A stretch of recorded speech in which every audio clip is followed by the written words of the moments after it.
মুন্সিগঞ্জ জেলা সুযোগ্য জেলা প্রশাসক জনাব রাকিব চৌধুরী ভাই এবং রেজাউল কবির রেজা ভাই।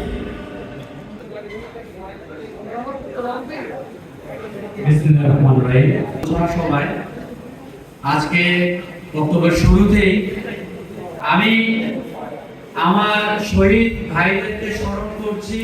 নির্যাতিত এই সময়কার এই প্রজন্মের ছাত্র নেতা থেকে আন্দোলনকারী আমাদের মাননীয় এমপি ছিল, তাদের মতো আমরাও আবারও শহীদ হব।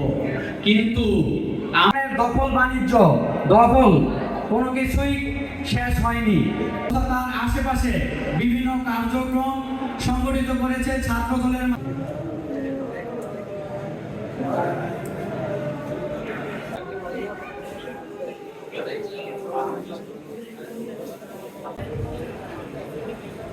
আমাদের একটাই দাবি,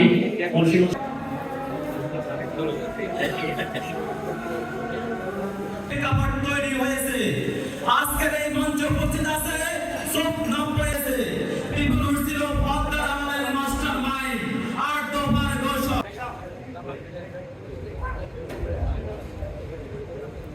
ছিলাম।